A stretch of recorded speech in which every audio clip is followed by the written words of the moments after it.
इस देश में कितने नीतीश कुमार, कितने हेमंत सोरेन, क्या बहन मायावती जी और अखिलेश यादव 2024 का लोकसभा चुनाव साथ साथ लड़ेंगे? नमस्कार, मैं आरडी भारती और आप देख रहे हैं बिहारी सुल्तान। बहुत एक्सक्लूसिव खबरें लेकर हम आपके सामने प्रस्तुत हैं। बिहारी सुल्तान चैनल पर हम आपको बिल्कुल रियल फैक्ट दिखाते हैं, सच्चाई बताते हैं। आपने सुना होगा पिछले 24 घंटे में केजरीवाल साहब ने एक आरोप लगाया, मैं भाजपा ज्वाइन नहीं करूंगा। क्या मतलब? और अगला हेमंत सोरेन वो बनने वाले हैं, इसमें किसी प्रकार का कोई डाउट नहीं, कहीं से कोई संदेह नहीं किया जा सकता। रही बात ये कि अगला नीतीश कुमार कौन? क्या अधीर रंजन चौधरी जो कांग्रेस के सांसद हैं, पश्चिम बंगाल से हैं, क्या वो नीतीश कुमार बनेंगे? और रही बात ये, रोहित पवार, उनके ऊपर भी कार्रवाई होगी या आदित्य ठाकरे महाराष्ट्र के यानी उद्धव ठाकरे के पुत्र हैं, क्या उनके ऊपर भी कार्रवाई होगी? भाजपा बिल्कुल ताकत से, और वह दौर जो इमरजेंसी का दौर हुआ करता था, जो कांग्रेस पे आरोप लगता है, इमरजेंसी में आपने सभी नेताओं को उठा के बंद कर दिया था, सभी नेता कहते हैं, ठीक उसी तरह भाजपा काम कर रही है। भाजपा चाहती है कि 2024 का लोकसभा चुनाव विपक्ष विहीन हो, किसी भी स्टेट का मुख्यमंत्री विपक्ष का नहीं हो, हम खुला खेलें।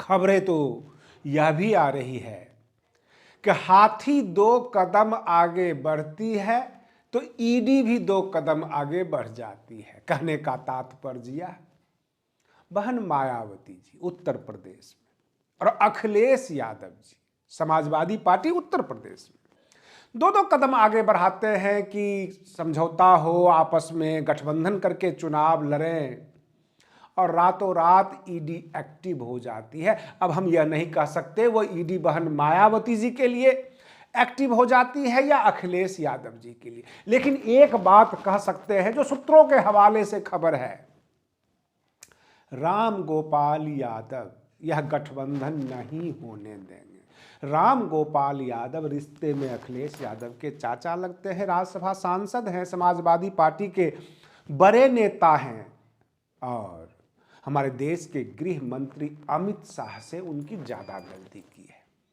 वह ऐसा कभी नहीं होने देंगे कि 2024 में सपा और बसपा एक साथ चुनाव लड़े। बहन मायावती जी बहुत पहले इन बातों को भांप चुकी थी कि जो लोग इंडिया गठबंधन में हैं, धीरे धीरे केंद्र की सत्ता उनको अपने एजेंसियों के द्वारा दुरुपयोग करके उनको कमजोर कर देगी, उन्हें गिरफ्तार कर लेगी। अब प्रश्न ये उठता है कि 28 दलों को मिलाकर इंडिया गठबंधन बना था, आज की तारीख में मात्र 24 दल ही गिनती में आते हैं। ममता दीदी ने बाय बाय कर दिया पश्चिम बंगाल में, आम आदमी पार्टी पंजाब में अकेले लड़ने का ऐलान कर दिया, सबके सब बाहर जा रहे हैं। जो नीतीश कुमार थे वो एनडीए के साथ चले गए। अब सवाल ये उठता है, क्या अकेले नीतीश कुमार ही दोषी या कोई और? मैं आपको रियल फैक्ट बता रहा हूं। जो जदयू के 16 सांसद थे, उनका दबाव था कि हम एनडीए के साथ चुनाव लड़ेंगे तभी हम सीट निकाल पाएंगे। उन दबाव में आकर नीतीश कुमार एनडीए के साथ चले गए। विधायक टूटने का डर, जदयू टूटने का डर, ऊपर से सांसदों का दबाव। लेकिन आपको बता दें कि यहां पर मैं बहन मायावती जी को सबसे सुपर नेता में मानूंगा, क्योंकि सांसदों का दबाव तो बसपा में भी था। बसपा के 10 के 10 सांसद ने यह दबाव बनाया हुआ था कि हम इंडिया गठबंधन के साथ चुनाव लड़ेंगे, और बहन जी एक वीरांगना की तरह, एक आयरन लेडी की तरह अपने बर्थडे के ऊपर एकला चलो का नारा दे दिया। उन्होंने कोई भी ध्यान नहीं दिया इन सांसदों की बातों पर, इनके दबाव पर, यहां तक सांसदों को बाहर का रास्ता दिखा दिया। लेकिन नीतीश कुमार यहां कमजोर पड़ गए अपने सांसदों के दबाव के आगे। और उन्होंने इंडिया गठबंधन से निकलकर एनडीए ज्वाइन कर लिया। अब आज की तारीख में सपा और बसपा एकजुट होती है, थोड़ी देर के लिए समस्या बन जाएगी भाजपा के लिए, लेकिन ईडी दौड़ जाएगी सपा के दफ्तर में अथवा बसपा के दफ्तर में। किन नेताओं को कहां से उठाएगी, बनावटी केस होते हैं, एक अप्रूवर तैयार कर लिया जाएगा, किसी अपराधी को पकड़ा जाएगा, उससे बयान ले लिया जाएगा।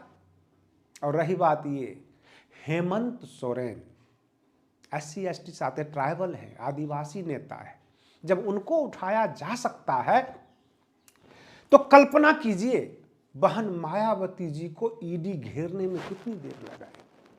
बहुजन समाज के लोग जो सोशल मीडिया पर है वो मीम बनाएंगे, वो कार्टून बनाएंगे, वो चीखेंगे, चिल्लाएंगे, लेकिन बहन जी तो उलझ जाएंगी।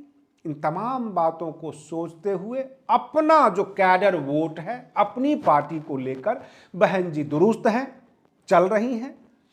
सपा एक कदम आगे बढ़ाती है, बुआ जी से मिलना भी चाहते हैं सपा वाले, गठबंधन भी करना चाहते हैं, लेकिन एक खौफ, एक डर, यह डर सत्ता का, सत्ता के दुरुपयोग का। केजरीवाल साहब कुछ दिन को मेहमान हैं, खास करके मुख्यमंत्री पद के लिए, और ईडी कभी भी उन्हें गिरफ्तार करेगी। ईडी अब बार बार कोर्ट में जा रही है, कोर्ट से परमिशन मांग रही है। आपको बता दूं, लेटेस्ट जो खबर है, हमारे बहुत सारे एडवोकेट साथी भी हमारे दर्शक हैं, हमारे चैनल से जुड़े हुए हैं। मैं उन तमाम अधिवक्ताओं से पूछना चाहता हूं, यह सवाल सुप्रीम कोर्ट के वरिष्ठ अधिवक्ता कपिल सिब्बल जी का है। कपिल सिब्बल जी ने कहा कि आर्टिकल 32 में, जो संविधान का आर्टिकल है, हम सुप्रीम कोर्ट जाते हैं जब कॉन्स्टिट्यूशनल राइट लेना होता है। सर्वोच्च न्यायालय किसी का पेटिशन इंटरटेन करती है, किसी का एडमिट कर लेती है, किसी को भगा देती है। आखिर सुप्रीम कोर्ट एक फॉर्मूला सेट करे कि किसका पेटिशन एडमिट होगा, किसका पेटिशन नहीं होगा। केवल आदिवासी होने के वजह से, ट्राइबल होने के वजह से हेमंत सोरेन जी का पेटिशन हाईकोर्ट सुनेगा, सर्वोच्च न्यायालय नहीं सुनेगा। जब दिया हुआ है संविधान में आर्टिकल 226 और 32, 226 में आप हाईकोर्ट जाते हैं, 32 में सुप्रीम कोर्ट जाते हैं, तो केवल ताकतवर लोग, जिनकी सर्वोच्च न्यायालय में पकड़ है, जिनके चेहरे मजबूत हैं, जो बड़े लोग हैं, उनकी पेटिशन 32 में, आर्टिकल 32 में सर्वोच्च न्यायालय इंटरटेन करेगी, बाकी लोगों को भगा देगी, कह देगी आप कंसर्न हाईकोर्ट में जाइए। ये कपिल सिब्बल जी ने सवाल किया है सर्वोच्च न्यायालय से भी और देश की जनता से भी कि इस प्रकार का भेदभाव क्यों, क्योंकि हेमंत सोरेन जी के साथ भेदभाव हुआ है। और रही बात ये, अब केजरीवाल जी का भी नंबर है, वह भी चीख रहे हैं, चिल्ला रहे हैं। जहां मनीष सिसोदिया है, जहां संजय सिंह है, वहीं केजरीवाल साहब को भेज दिया जाएगा।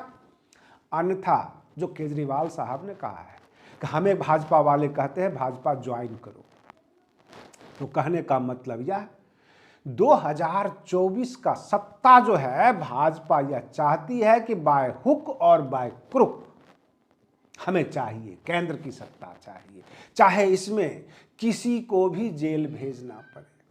अब कांग्रेस और ममता दीदी पश्चिम बंगाल में एकजुट होकर चुनाव लड़ना चाहते हैं, लेकिन दबाव किसके ऊपर है?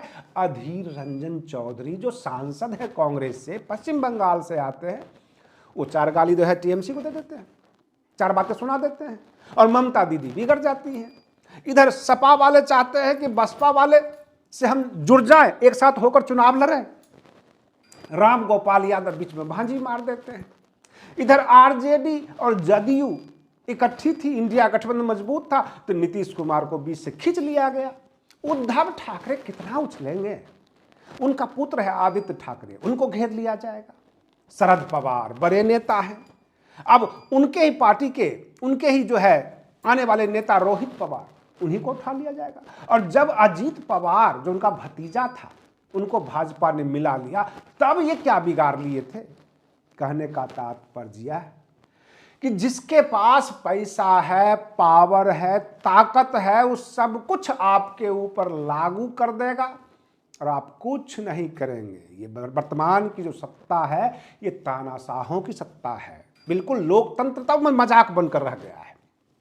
अगर आप लोकतंत्र की बात करते हैं, संविधान की बात करते हैं, कानून की बात करते हैं, ये किताबी बातें हो सकती है, अच्छी बातें हो सकती है, ये सुनने लायक हो सकती है, लेकिन समझने लायक नहीं है।